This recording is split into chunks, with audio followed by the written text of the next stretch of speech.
ഈ വാഹനം മനസ്സിലാവുന്നവരൊന്ന് കമന്റ് ചെയ്യട്ടാ, ഇത് ഏതാണ് വാഹനം എന്നുള്ളത്. പ്രിയപ്പെട്ടവരെ, സ്കിപ്പ് ചെയ്ത് പോയത് ഇൻഫർമേഷൻ വീഡിയോ ആണ്. മാക്സിമം ആളുകളിലേക്ക് ഈ വീഡിയോ ഷെയർ ചെയ്യണം.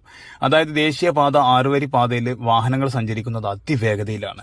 കാരണം നിങ്ങൾ മനസ്സിലാക്കേണ്ട കാര്യം, ഈ ട്രാക്കുകൾ നമുക്ക് നമ്മുടെ ഇഷ്ടത്തിന് വാഹനം അതിവേഗതയിൽ, അതായത് വാഹനത്തിന്റെ മാക്സിമം സ്പീഡിൽ ഓടിച്ചു പോകാനുള്ളതല്ല. ഇത് ഒരു ട്രാഫിക് ജാമോ കാര്യങ്ങളോ ഒന്നും ഇല്ലാതെ എല്ലാ വാഹനങ്ങൾക്കും ഒരേ സമയത്ത് ലക്ഷ്യസ്ഥാനത്ത് എത്താനുള്ള ഒരു കംഫർട്ട് സോണാണ് ഈ ഒരു ട്രാക്ക് എന്ന് പറഞ്ഞു കഴിഞ്ഞാൽ. അല്ലാതെ നമുക്കൊരു ചലഞ്ചായിട്ട് വാഹനം ഓടിക്കാനുള്ള സ്ഥലമല്ല. ഞാൻ പറഞ്ഞു വരുന്നത് ഈ വാഹനം ഉണ്ടായ അപകടം അങ്ങനെ എന്നല്ല. ഈ വാഹനം കഴിഞ്ഞ ദിവസം ദേശീയപാതയിൽ, അതായത് 26/9/2025 രാത്രി 9 മണിക്കും 10 ഇടക്ക് മലപ്പുറം കാലിക്കറ്റ് പോകുന്ന റൂട്ടിൽ തിരൂരങ്ങാടിക്കടുത്ത് ഏറനഗർ അരീത്തോട് സംഭവിച്ചൊരു ആക്സിഡന്റ് ആണ് ഇന്നലെ രാത്രിയിൽ.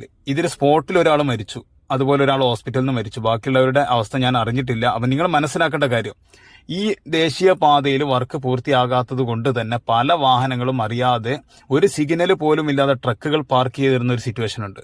അതിനകത്തേക്ക് ഇടിച്ചു കയറാൻ സെക്കൻഡുകൾ മതി. നമ്മൾ അത്രയും വേഗതയിൽ ഓടിച്ചു വരുമ്പോൾ നമ്മൾ ചവിട്ടിക്കഴിഞ്ഞാൽ പോലും കിട്ടാതെ സ്കിഡ് ചെയ്ത് പോയിട്ട് വാഹനം ഇടിച്ചു കയറാനുള്ള ചാൻസ് കൂടുതലാണ്. അപ്പം നിങ്ങൾ മനസ്സിലാക്കിക്കോ, നിങ്ങൾ അതിവേഗതയിലാണ് ഈ റോഡിൽ സഞ്ചരിക്കുന്നതെങ്കിൽ തിരിച്ച് നമ്മൾ വീട്ടിലെത്തൂല. അതായത് എല്ലാവരും ഈ വീഡിയോ മാക്സിമം ഷെയർ ചെയ്യുക. കാരണം ഒരിക്കലും നിങ്ങൾ ദേശീയപാതയിൽ കയറുന്ന മുമ്പ്, ഇനി ദേശീയപാത എന്നല്ല ഏത് റോഡിൽ ഇറങ്ങുമ്പോഴും എല്ലാവർക്കും അറിയുന്ന കാര്യമാണ് വാഹനം അതിവേഗതയിൽ പോകാൻ പാടില്ല എന്ന്. എന്നാലും പല ആളുകളും റോഡ് കയറി ആ സിറ്റുവേഷൻ അനുസരിച്ചാണ് വാഹനം ഓടിക്കുന്നത്. നിങ്ങൾ മനസ്സിലാക്കേണ്ട കാര്യം, വാഹനത്തിൽ കയറുന്ന മുമ്പ് തന്നെ ഒരു പ്രതിജ്ഞ എടുക്കുക. മൊബൈൽ ഫോൺ എടുക്കില്ല, ഇത്ര വേഗതയിൽ ഞാൻ യാത്ര ചെയ്യുമെന്ന്.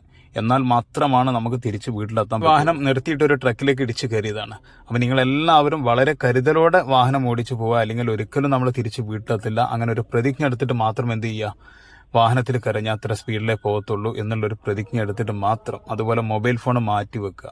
എന്ത് സിറ്റുവേഷൻ ആണെങ്കിലും മൊബൈൽ ഫോൺ ഒന്നും യാത്രയിൽ എടുക്കരുത്. സെക്കൻഡ്സ് മതി നമ്മുടെ കയ്യിൽ നിന്ന് വാഹനം സ്കിഡ് ചെയ്ത് പോകാൻ.